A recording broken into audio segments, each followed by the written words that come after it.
Opening scene में हम movie की मेन लीड क्लैर हेवल से मिलते हैं, जो कि अपना भारी बैकपैक लेकर जस्ट अभी अभी बर्लिन अराइव हुई थी। और क्लैर जिस होटल में ठहरी हुई थी वहां वो कुछ अननोन यंगस्टर्स के साथ रूम शेयर करने वाली थी। रात को क्लैर होटल के रूफटॉप पर जाती है, जहां उसकी रूम पार्टनर के साथ कुछ और यंग लोग ड्रिंक एंड स्मोक कर रहे थे। वो लोग क्लैर को इनवाइट करते हैं और थोड़ी देर बाद वो लोग कॉन्वर्सेशन स्टार्ट करते हैं, जहां हम ये जान पाते हैं कि Claire was kind of an introvert और इसीलिए वो कुछ नया एक्सपीरियंस करने बर्लिन आई थी। इन लोगों की बातें सुबह तक चलती है, जिसके बाद थोड़ा आराम करके सब लोग एक्सप्लोरेशन पे अलग अलग निकल जाते हैं।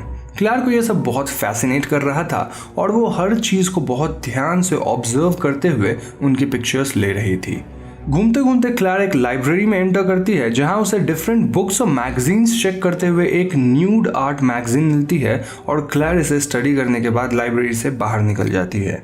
लाइब्रेरी से निकलते वक्त क्लैर की टक्कर एक आदमी से हो जाती है और उस आदमी के हाथ की सारी बुक्स नीचे गिर जाती है। क्लैर उसकी बुक्स पिक करने में हेल्प करती है और वो आदमी उस पर भड़कता नहीं, बल्कि वो काफी हम्बल था और वो क्लैर से स्माइल करते हुए बात करता है। इस आदमी का नाम एंडी था और क्लैर को इस फॉरेन स्टेट में इस आदमी का बिहेवियर काफी वार्मिंग और अच्छा लगता है।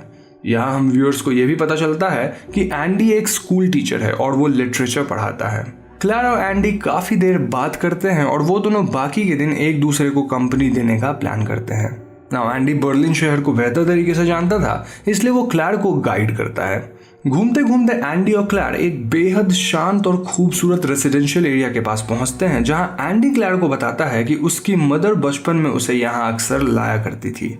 यहाँ क्लैर बातों बातों में एंडी को बताती है कि उसे घूमना कितना अच्छा लगता है और इससे उसे कितनी हैप्पीनेस मिलती है। लेकिन एंडी के पॉइंट ऑफ व्यू में हैप्पीनेस एक छोटे से घर में भी मिल सकती है और इसके लिए किसी इंसान को घूमने की जरूरत नहीं है। ये लोग एक अच्छा टाइम स्पेंड करके अपने अपने घर निकल जाते हैं। तो रात को हम क्लैर को अपना कैमरा चेक करते हुए देखते हैं, जहां वो अपनी क्लिक की हुई फोटोज को देख रही थी।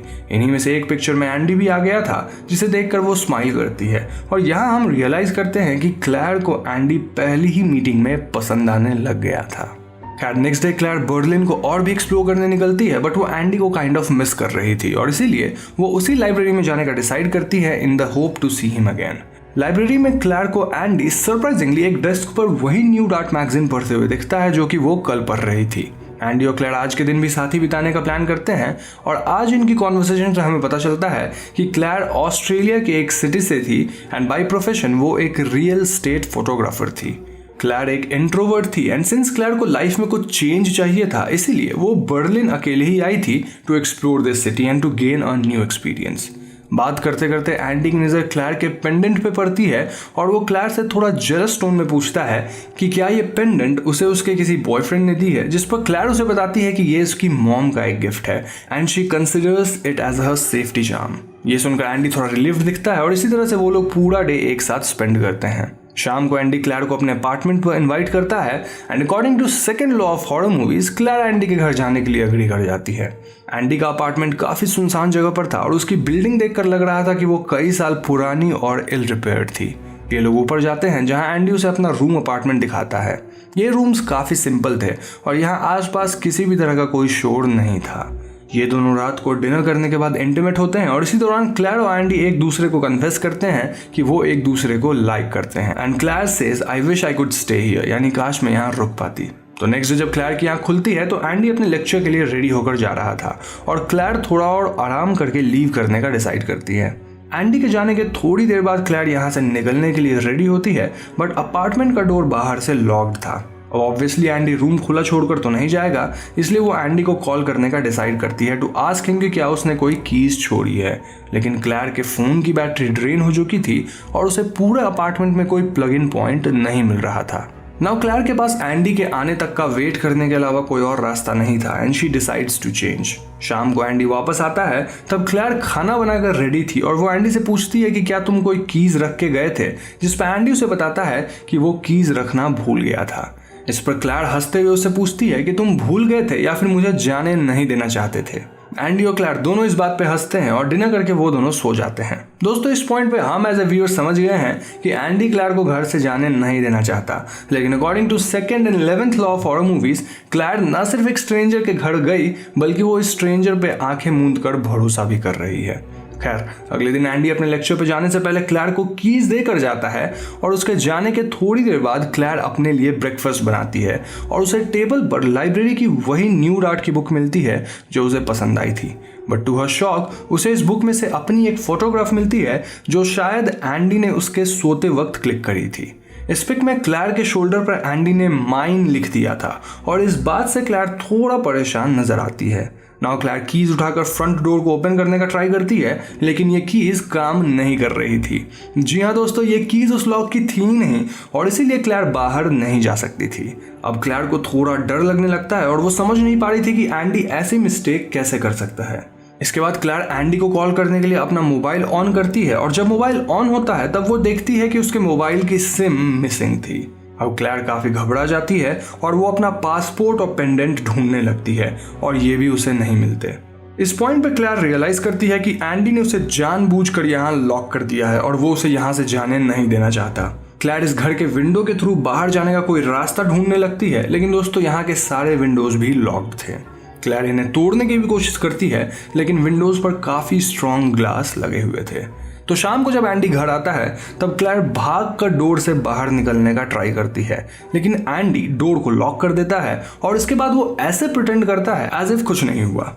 क्लैर को एंडी का बिहेवियर कुछ समझ नहीं आ रहा था, तो वो उससे काम होकर पूछती है कि वो उसे लॉक करके क्यों रख रहा है, जिस पर एंडी उसे याद दिलाता है कि पहली बार जब वो यहाँ आई थी तब उसने ही एंडी से कहा था कि काश वो यहाँ ठहर सकती और इसलिए वो उसे अपने पास ही रखना चाहता है। इस पॉइंट पे क्लैर और एज एन ऑडियंस हमें भी रियलाइज हो जाता है कि एंडी की मेंटल कंडीशन कुछ ठीक नहीं थी।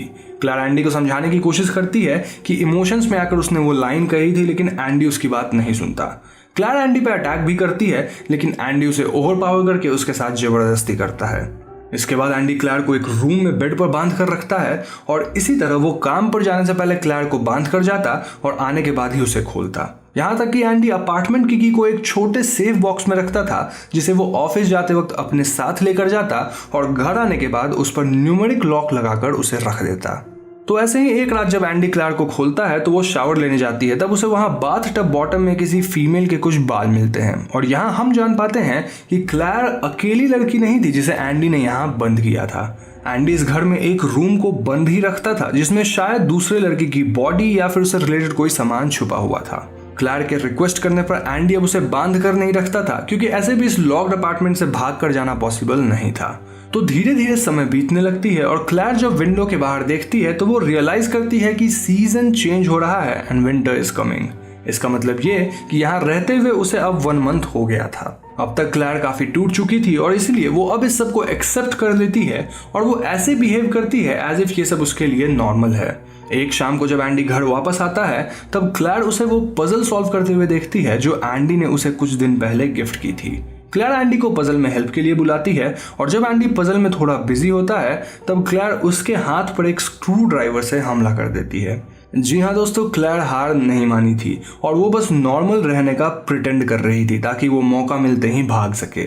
वेल, क्लैर कीज उठाकर फ्रंट डोर ओपन करती है और इससे पहले कि वो बिल्डिंग के एग्जिट डोर से भाग पाती, एंडी उसे पीछे से पकड़ लेता है और उसके हाथ पर इतनी तेजी से दरवाजा बंद करता है कि क्लैर की कुछ उंगलियां टूट जाती है। क्लैर दर्द से अनकॉन्शियस हो जाती है और एंडी क्लैर को वापस अपार्टमेंट में ले जाता है। तो दोस्तों ऐसे ही कुछ और समय बीतता है और क्लैर काफी शांत हो जाती है और जो जो एंडी उसे कहता है वो वैसा ही करती है। अब एंडी धीरे धीरे क्लैर में इंटरेस्ट खोने लग गया था और दूसरी तरफ वो अपनी ही एक स्टूडेंट फ्रैंका की तरफ अट्रैक्ट होने लगता है। फ्रैंका भी एंडी से इम्प्रेस्ड होने लगती है और एक शाम फ्रैंका एंडी के अपार्टमेंट उससे मिलने आ जाती है। एंडी फ्रैंका को अंदर इनवाइट नहीं करता और यहाँ से वापस जाने के लिए कहता है, लेकिन दोस्तों फ्रैंका यहाँ क्लैर को देख लेती है जो कि काफी डरी डरी सी दिख रही थी। कुछ दिन बाद एंडी अपने डैड से मिलने जाता है और वो अपने डैड को क्लैर के बारे में बताता है, बट वो उन्हें ये नहीं बताता कि उसने कैसे क्लैर को बांध कर रखा हुआ है। एंडी के डैड उसके लिए खुश होते हैं, पर साथ ही वो एंडी की प्रीवियस गर्लफ्रेंड के बारे में पूछते हैं जो कि अचानक से ही गायब हो गई थी और एंडी इस पर उन्हें कोई जवाब नहीं दे पाता। एंडी अब क्लैर से बोर हो गया था और वो इसीलिए एक दिन क्लैर को बिना बताए लॉक करके अपने डैड के यहाँ रहने चला जाता है।